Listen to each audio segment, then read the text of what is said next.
मोदी की एक वीडियो बहुत ज्यादा वायरल हो रही है। G7 बैठक में प्रधानमंत्री मोदी का अलग ही कद देखने को मिला, जहां वो फोटो सेशन के दौरान सेंटर स्टेज में दिखाई दिए। और वो न सिर्फ पाकिस्तान पूरा देख रहा था, बल्कि पूरी दुनिया उसको देख रही थी, उस चीज को। ये G7 में अब तो प्राइम मिनिस्टर नरेंद्र मोदी साहब ने बातचीत भी की है। उसमें उन्होंने एआई के हवाले से बात की है कि इसको कंस्ट्रक्टिव होना चाहिए, डिस्ट्रक्टिव नहीं होना चाहिए। हमने देखा बड़े जबरदस्त तरीके से उनको वेलकम किया गया। आपने एक बहुत बड़ी बात ये कर दी, आपने कहा अब उसको G7 नहीं G8 होना चाहिए। सोशल मीडिया पे वो वायरल है। इसके अलावा बहुत सारी जगहों पे, नेशनल टेलीविजन पे, बाकी नेटवर्क्स पे, यूट्यूब पे अवेलेबल है, लोगों ने उसको देखा।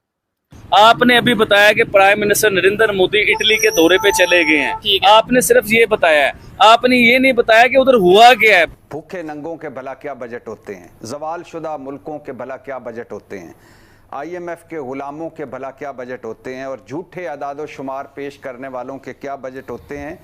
तो इंडिया का सीन ऐसा है, because it is the 5th biggest economy, it should automatically be part of G7। कर्ज उतारने के लिए कर्जा लेंगे, कर्जे के सूद देने के लिए कर्जा लेंगे।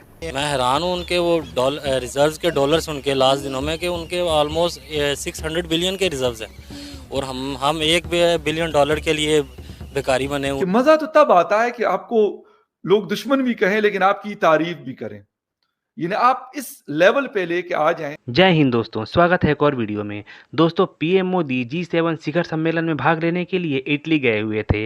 हालांकि भारत G7 का मेंबर नहीं है, लेकिन निमंत्रण मिलने पर पीएम मोदी G7 में भाग लेने के लिए इटली गए हुए थे। वहां पर जब फैमिली फोटो सेशन हुआ, उसमें पीएम मोदी बीच में खड़े हैं, बाकी सारे देश के बड़े बड़े नेता दाएं और बाएं खड़े हुए हैं, जिसको लेकर पाकिस्तान में काफ़ी खलबली मची हुई है कि इससे पता चलता है कि भारत की कद काठी कितनी ऊंची हो चुकी है विश्व में, और भारत का जो है लोहा सब लोग मान रहे हैं। तो चलिए वीडियो में बढ़ते हैं आगे और देखते हैं वीडियो को।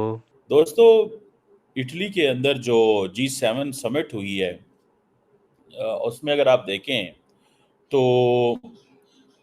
भारतीय वज़ीर आज़म नरेंद्र मोदी जिस एक कंपोज्ड स्टाइल से जॉर्जिया मेलोनी से मिले, तो मेलोनी जो है वो खुद ही सेल्फियां ले रही है, अपने इंस्टाग्राम पे चढ़ा रही हैं, और वो इस वक्त जिसे कहते हैं ना एक इंटरनेट सेशन, ठीक है जी।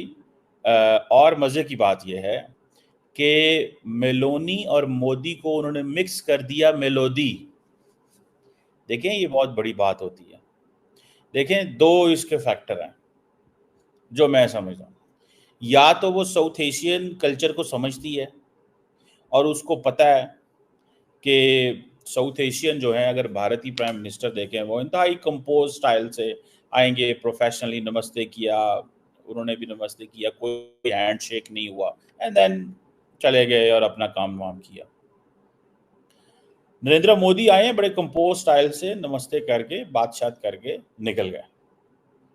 लेकिन मेलोनी साहिबा जो हैं वो उनको इंगेज करती हैं दोबारा किसी जगह पे, और उनसे वीडियोस बनाती हैं छोटी छोटी, और ये जो वीडियोस हैं वो अपने इंस्टा पे वो लगाती हैं।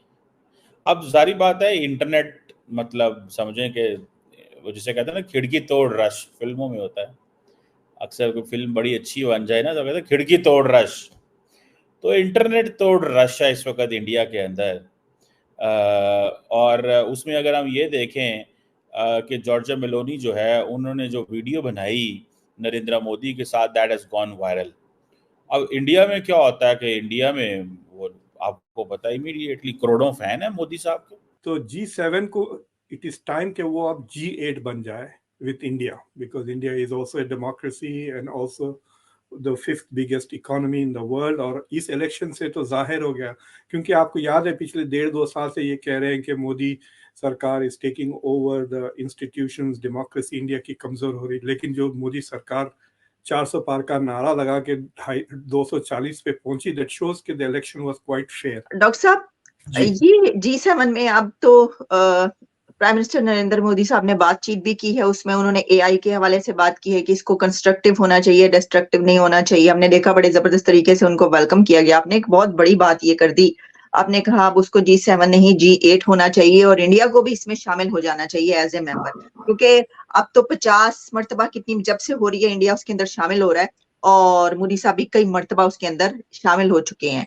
तो आपने ये जो बात की, तो क्या आप समझते हैं कि क्योंकि जॉर्जिया मेलोनी तो बड़ी उससे बुलाती हैं और बहुत ज्यादा क्लोज टर्म्स भी हैं, तो ऐसा अगले 1-2 साल में आपको नजर आएगा, या इस मोदी टर्म में जैसे मैंने कहा कि जैक सलिवान भी वहां पर पहुंच रहे हैं, यानी अब देखिए कि वहां पर लोगों का पहुंचना भी शुरू हो गया है और वहां से समिट्स में शरीक होना भी स्टार्ट हो गया है, तो क्या सिनेरियो बनता हुआ देख रहे हैं सर?